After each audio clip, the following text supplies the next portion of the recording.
Welcome to the podcast, Restore Yourself, Restore Your Marriage, where it's all about discovering the thoughts that get you in the mood, the thoughts that get you out of the mood, and how creating a deeper connection with yourself creates a deeper connection with your spouse.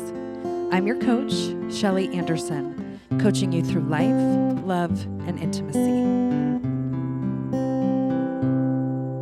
This is episode number 124. Does a good marriage have anything to do with BDE? Dun, dun, dun. BDE. So in the media, that is BDE stands for Big Dick Energy. Whoa. Sorry for the crude language, but in today's world, it's interesting because we hear about this thing called BDE and guys that, get a lot of women. In the media, people talk about how, these guys do it, and it's through big dick energy. And I think it's ridiculous because I myself, don't want to think that our marriage has anything to do with that, because this, I'm holding a 3D penis, is, I don't think at all representative of the norm. And, if you've ever seen our pre-marriage courses, our videos, if you're part of that, you've heard us talk about sex, but we talk about it in clean and classy ways, but we also talk about the reality of, penises and men and the focus that we have on the penis and our society. And as a man, it's something that I know is on men's minds all the time. And so sometimes we assume that our wives are like other women of the world, but that's not the truth. No. And I have found, especially with the women and the clients that I work with, that it's actually very little on the mind. Right. So I think that there's a big Very gap. little on the mind? Very little about the penis size. And so I think there's a big gap there. There's a big gap. And I think sometimes we don't really talk about that gap, but it's important to know that that is there and that exists. So we're going to talk today about, in marriage, what true BDE is, right? Like as a man, as a husband, what really turns you on? And the differences between the way that we think about it as men and women. But in marriage, we're not talking about a standard that is taught to us in the world, which I think is a lie anyway. I think even these women who, are with a different guy all the time, I don't think it's about that. And maybe some women are. I think some women probably are. But in general, this is not the case. The way that women are aroused and their desire and the way that they think about intimacy is much different than the way that the natural man thinks about it. Yeah. And I think one of the things that I've learned as a coach is that we're kind of missing just the simple fact that we think about things totally different. And that's okay. But just being able to have these discussions, to have this podcast, to say, hey, you're thinking about it this way and I'm thinking about it this way, but we kind of thought we were both thinking about it the same. Yeah. And that doesn't have to be a right or wrong thing or a blameful thing or anything like that. It's just about noticing those differences and to know that this process of thinking about things differently is actually taking place, because this will show up all over the place in the marriage, in the relationship, and in intimacy. Okay, let's start with, I got some questions for you. All right. Okay, and I'm asking these questions. Some of them I don't know the full answer. I think most of them I know probably more than most men know. And I think there's even women who are listening to this podcast right now that don't understand even things about them. Yes. And so one of the main purposes of our podcast is it's called Restore Yourself first, and then Restore Your Marriage. So understanding yourself and understanding that there's nothing wrong with you if you have a challenge with intimacy. It's pretty normal. So we're going to talk about some things. I'm just going to start with this question. Can women enjoy sex as much as men? Yes. Okay, so yes.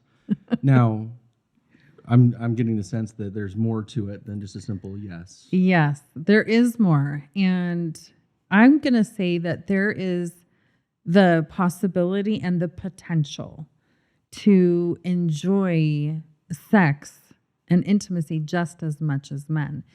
The way we view what makes it enjoyable is probably very different than what the men believe make it enjoyable. Well, I think as a man, what makes it enjoyable at the beginning of an intimate relationship is I feel aroused, I desire you, let's make it happen, and quickly my whole goal is climax, right? Yeah.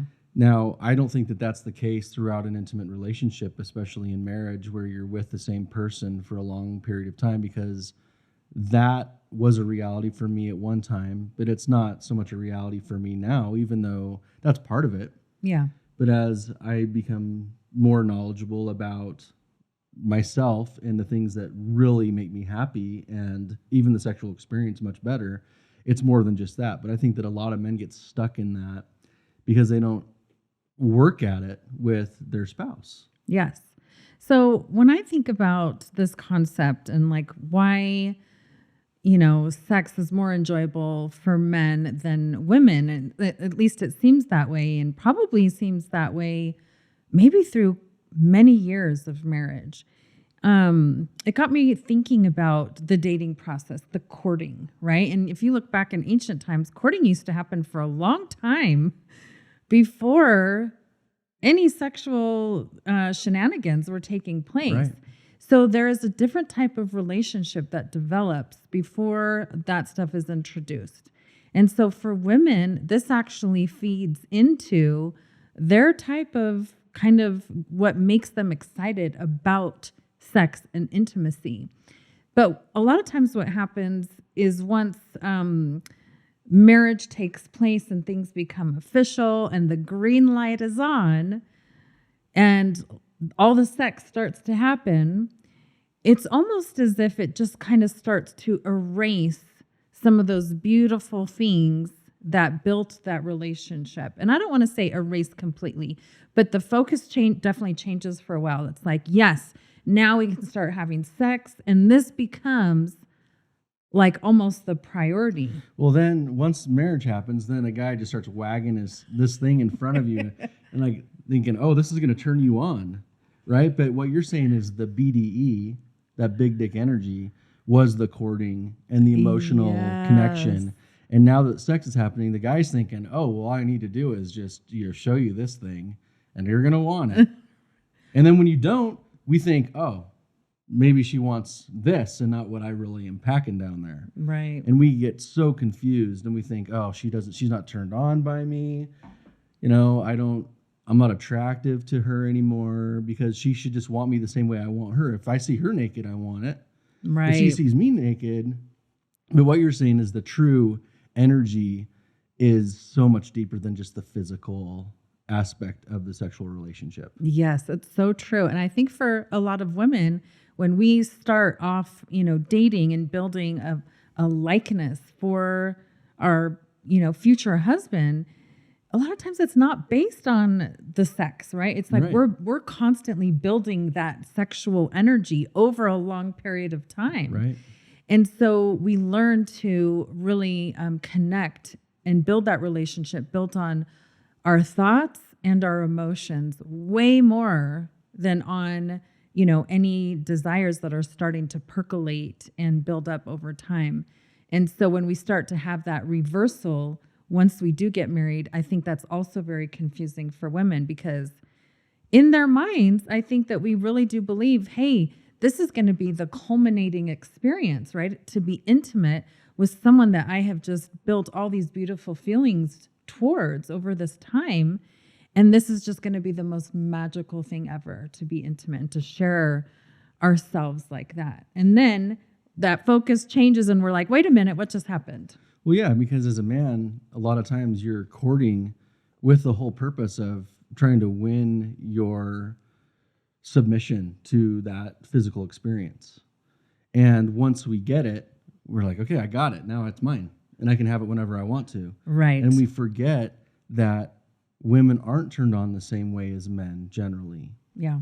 So why is that? Like, so you've already answered this question, but what is it about the process of getting turned on, other than just the dating piece, right? Because we can talk about the courting and, oh, I'm going to take you out to dinner, I'm going to buy you flowers, I'm going to do all these things and make you think that I'm this really, really nice guy that doesn't just think about sex.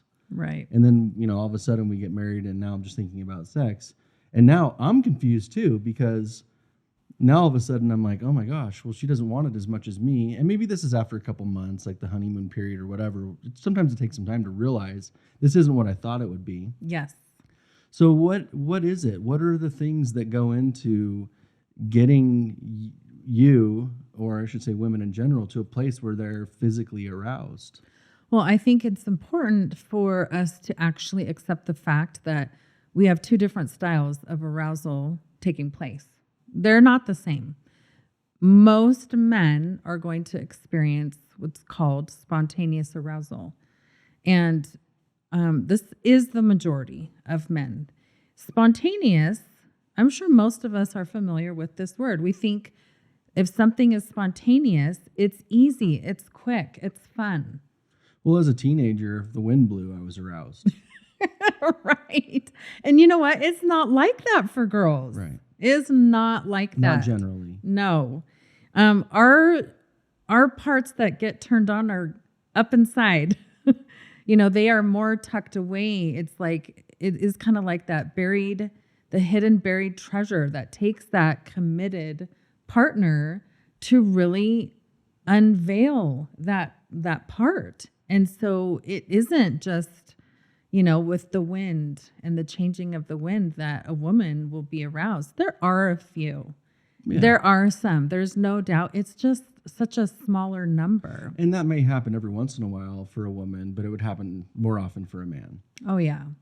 So I think it's important to know that most men are going to experience this spontaneous arousal, and that's very natural. They're born and they're created that way. Women, on the other hand, we experience what's called receptive and responsive arousal. It is totally different, right? It's not that we see something or we feel wind and we're automatically aroused. It's not like that. For most women, what our arousal experience is like is that we are very receptive and responsive to everything that is going on around us, like in our environment. And I'm not talking about the wind or the weather. I'm talking about what's going on in our lives. When we come home from the day, do we see a pile of dishes and like mail stacking up that adds so much stress to our lives that the idea of getting aroused is not something that we can mentally start to go down that path. Well, the kids need to finish their homework and they need baths before they go to bed, and just the day gets so stressful. Yes. And so if you look at the difference between these two types of arousals, the spontaneous can come easy pretty much without effort. But what a woman experiences with the receptive and responsive is the opposite of that. So are you saying that for men, it's a lot easier to solve stressful situations through sex than it is for women? Because in my mind, if I'm super stressed out, like, I want to have sex because it will help me with my stress. It's not the same way for women? It can be. Here's the difference. Women don't think about it that way. So this has something to do with thoughts. Yes. Okay. Of course. If women actually could view the act of sex as a way to relieve her own stress, that would be a game changer in one aspect. It would be, then she would be doing it for herself. So it's possible for a woman to think that way and to see sex as a stress reliever. It's possible. It is possible. But to get to that place where you can actually do that, it takes a little bit more than just choosing to think it. Because, I mean, maybe it is that simple. But you just talked about the dishes and other stresses. Yes. So with the receptive and responsive arousal, there is more of a challenge because it doesn't come as quick and easy.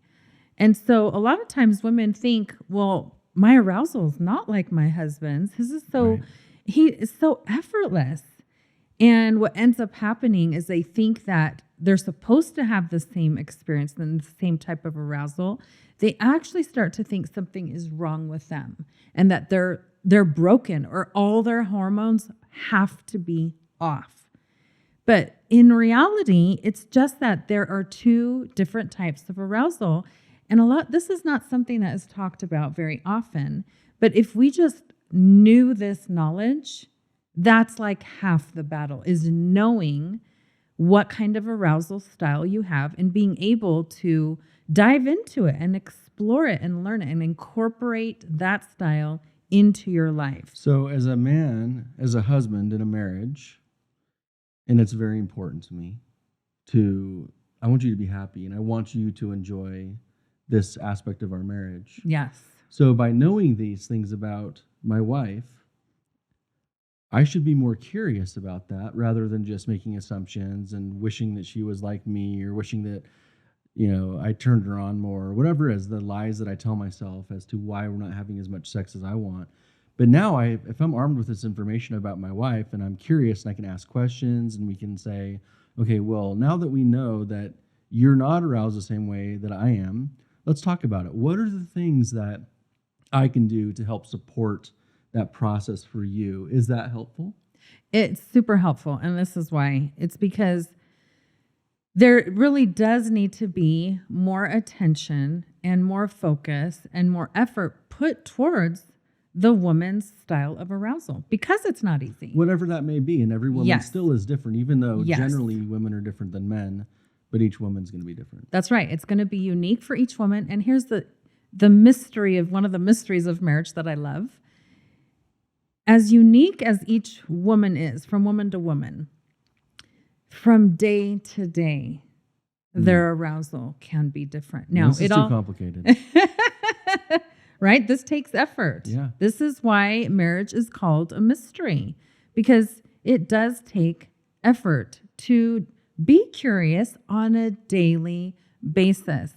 And I want to just kind of put this out there too, with the concept of boredom, right? Like, husbands, your wife is a challenge every day, but in regards to being aroused. Right. Like, this is an exciting thing to contemplate in your marriage. Not like, she's so difficult, I can't figure out because she's not like me. She's not like the same type of arousal.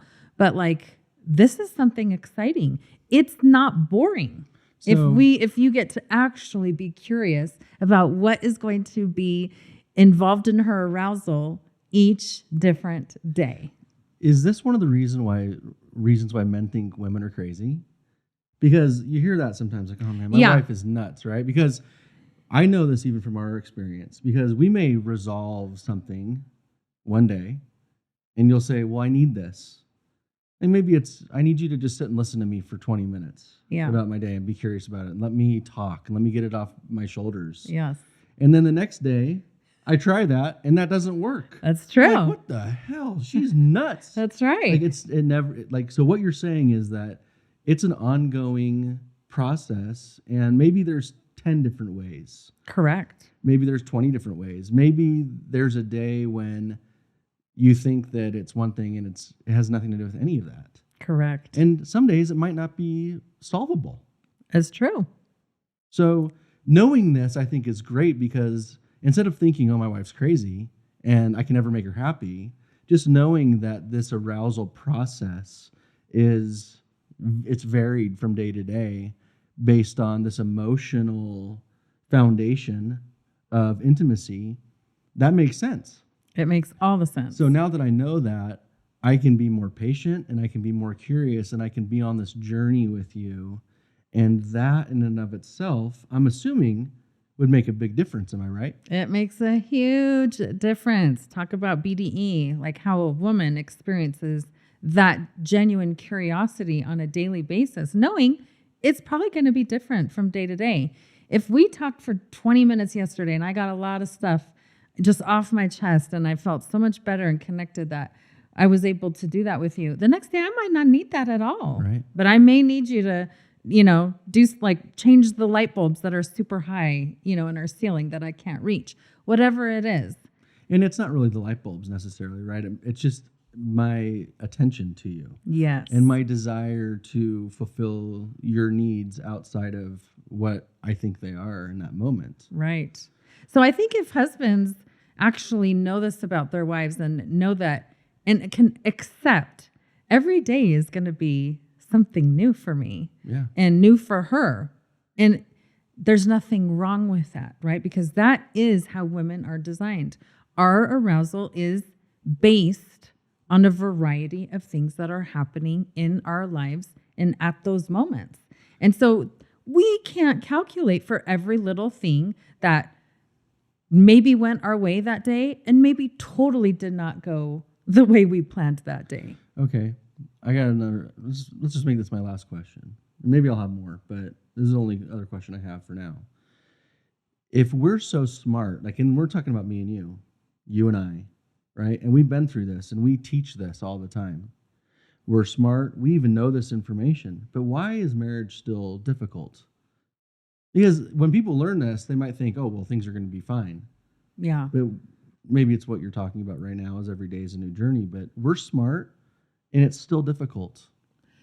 I think part of the answer to this is that I think both the husband and wife, if you were to say, like, what are some of the top priorities in your life? Like, they're both going to say my spouse or my marriage, like, it is a top priority. And they have that true intent for it to actually be a top priority. But what we've noticed that when we're actually coaching someone and we say, okay, let's take a look at your week. What are the things that you have actually spent your time doing?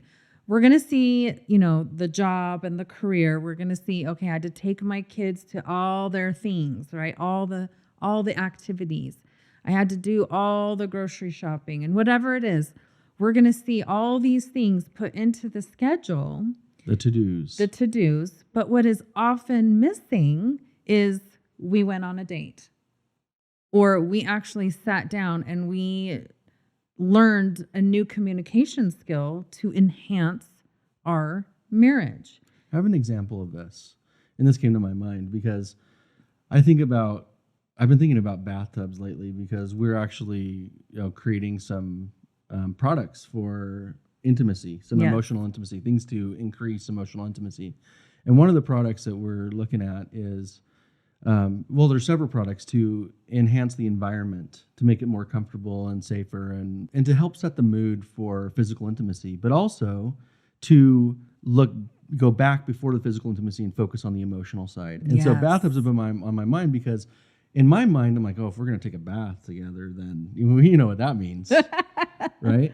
But to change our mindset and to focus on things that help a husband and wife sit in the bathtub together with the purpose of just talking and relaxing and letting the day go and focusing on each other.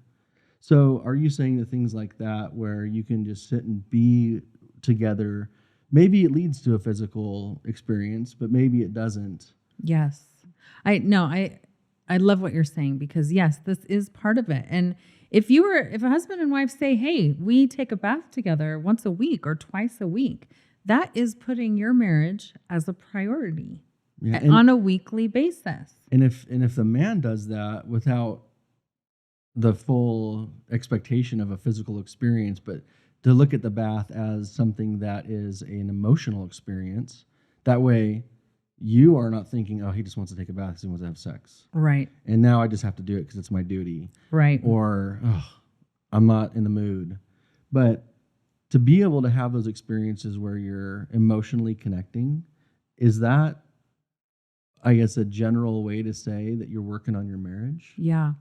And I think it's important to note that how a woman feels, her emotions, her feelings, it is the number one contributor to her body being aroused and going into the state of physical arousal that leads to sex. And so knowing a woman's emotions and addressing them and being curious about them and talking through them, that's huge. That is the biggest contributor. So if You hear a lot of cliches like, oh, women are so emotional.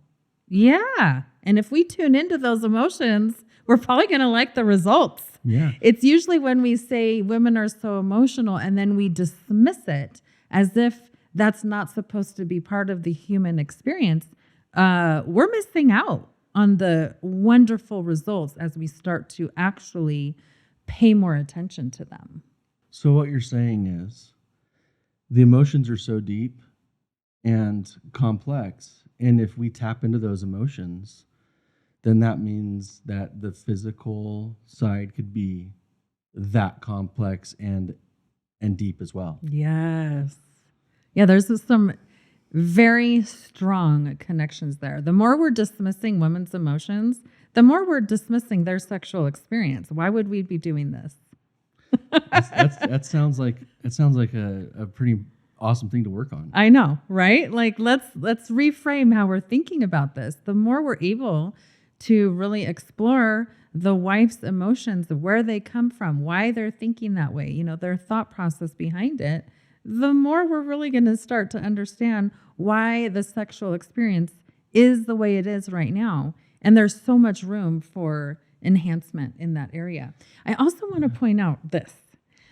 When we are in the habit of ignoring a woman's emotions and dismissing them, what ends up happening is that we're not really tuning into her style of arousal. We're constantly trying to work around it or try to pretend it should be like the man's. And here's what ends up happening. The woman goes deeper and deeper and deeper and gets more stuck in that style of arousal, almost like it's in cement. The more we actually address it and explore it and dive into it, something magical happens. And women don't know this about themselves, and certainly their husbands don't, is that they can actually jump into spontaneous arousal like their husbands. But this process has to be in play where the husband and wife, or even the wife alone, is actually trying to embrace her own style of arousal. In the process of doing that, she actually opens up parts of herself that have been blocked, and she will find that she actually jumps into spontaneous arousal, and it will even surprise her. She will be like, I wanted to have sex out of nowhere the other day. How did that even happen? This usually happens when I've started working with clients and they actually start to embrace their own style of arousal first. That's awesome. So this is an added bonus that people don't even know is available to them. It's beautiful and wonderful. And so for women, you actually can experience both styles. But the more you embrace your own and advocate for it in the beginning, that's when you can start to experience both of them. That's amazing. So if you like this content, subscribe to our channel, hit the like button, share it, please. If you're listening to this on Spotify or Apple Podcasts, you didn't see the visual aids that I've used. So check it out on YouTube. And also, Shelly has a course on our website, and our website is shelly.andersoncoaching.com. And the course is called The Intimacy Effect, Intimacy Beyond Sex. Yes. Where she gets in deep about this whole idea of what we call the intimacy trek. It's so good. It's so needed. So I highly recommend that you check that out. And I just am really grateful to be on this journey with you. And I hope that every married couple out there can see, even if you have a great marriage, that there's always more to learn. And so that's what this is all about. This journey that we're on is that we're learning and we're sharing not only our experiences with you, but also the things that are proven through just the experiences of thousands, hundreds of thousands, even millions of married couples, and the data that's been studied on divorces and versus successful marriages. These are all proven truths. And so this coaching aspect of the self-coaching model and the thought process and how it affects feelings and actions and results is amazing. And so I'm just really grateful to be part of this. So I'm done talking. Okay, I just want to end by really wanting to put this out there that for anyone who's listening, if you're wanting to get more help and you're not sure that your spouse, your husband's going to join you for this type of thing. And a lot of husbands at first are like, I don't want to get coached. I don't want to talk to anybody about this. That was me. I want to really put this out there and say, get started anyways, because I want to really empower you that it's effective. The only difference about its effectiveness is the amount of time. If both spouses are on board and trying it, you just see the results quicker. But if it's just you in the beginning, the results are still there. They still come. It just takes a little bit longer for your spouse to start realizing, hey, what's going on here? Something's different. And I want to know a little bit more about that.